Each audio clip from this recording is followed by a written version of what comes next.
35 ans à fréquenter les tueurs en série et les prisons ultra sécurisées. Stéphane Bourgoin, spécialiste des serial killers, a compilé dans son dernier livre leurs dernières paroles avant exécution. Ma première compagne a été assassinée en 1976, alors qu'à l'époque je vivais aux États-Unis. J'avais donc 23 ans et pendant 2 ans, j'ai toujours été tenu au courant des investigations par le policier du LAPD, Los Angeles Police Department, mais qui m'a dit que l'enquête patinait. À cette époque-là, j'étais retourné en France. Puis un jour de 1978, il m'annonce que l'assassin est arrêté et qu'il a avoué une dizaine de crimes supplémentaires. En 78, il faut comprendre, on est 13 ans avant le silence des agneaux et entre guillemets la mode serial killer. Le mot serial killer d'ailleurs n'existe pas. Ce qui me frappe, c'est a priori la gratuité des crimes et du crime de ma compagne. Donc je me suis dit, il faut que j'en sache plus. À l'époque, on les qualifiait de tueurs fous, ou de mass murderers. Mais on comprend très bien que les meurtriers de masse, style Richard Durn à Nanterre, Anders Breivik en Norvège, qui tuent un grand nombre de victimes et peu importe lesquelles dans un laps de temps très court, sont très différents d'un Francis Holm, d'un Guy Georges ou d'un Jacques Plumin, par exemple, dans l'Est de la France. Et généralement, les tueurs de masse vont se faire abattre ou se suicident après avoir commis leur forfait, ce qui n'est pas du tout le cas pour les tueurs en série.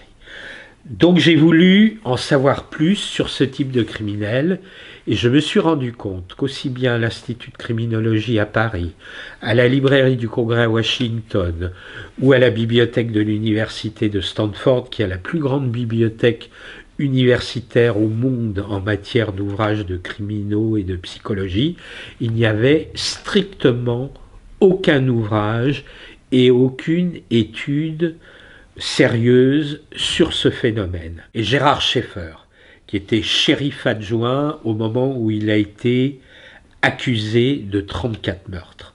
Dès l'instant où je suis face à lui, alors qu'il est charmant, souriant, qui se prétend innocent de ses crimes, j'ai ma colonne vertébrale qui s'est bloquée, la chair de poule et l'impression de me trouver face au mal absolu.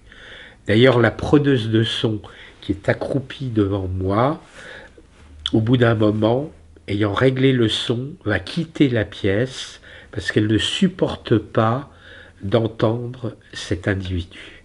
Là, c'est horrible, mais en même temps, un certain nombre d'entre eux font preuve d'un certain humour.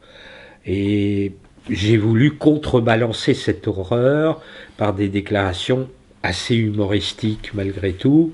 Je pense notamment à un tueur qui a été exécuté au mois de décembre. Il faisait très froid. Donc le bourreau lui échancre sa chemise parce qu'il doit être guillotiné. Et il demande au bourreau s'il ne risque pas d'attraper froid parce qu'il a un problème d'asthme lors de son exécution. Un autre condamné à mort américain qui s'apprête à pénétrer dans la chambre à gaz, le directeur de la prison lui demande s'il a un ultime souhait. Il demande à ce qu'on lui offre un masque à gaz. Ils savent aussi que leurs ultimes paroles vont ou risquent de passer à la postérité. Bon, c'est vrai que pour certains meurtriers oubliés, il faut aller vraiment chercher dans les archives. J'ai épluché des milliers de magazines, L'Œil de la police, Le Petit Journal, Qui Police, Police Magazine, Détective, Radar, etc. J'ai à peu près des collections complètes de tous les magazines de faits divers depuis le 19e siècle jusqu'à maintenant. Donc c'est un travail d'épluchage, d'écrémage, et de la même manière j'ai consulté aussi, parce que maintenant à l'ère d'Internet, certains Department of Corrections américains, comme la Floride, le Texas et d'autres, publient le dernier repas, les ultimes paroles de tous les condamnés à mort. Je suis totalement opposé à la peine de mort. On a eu aussi cette semaine cette information de la Chine, qui est pourtant partisane de la peine de mort, qui a reconnu qu'à 21 ans, ils ont exécuté quelqu'un qui était totalement innocent des crimes pour lesquels il est passé de vie à trépas.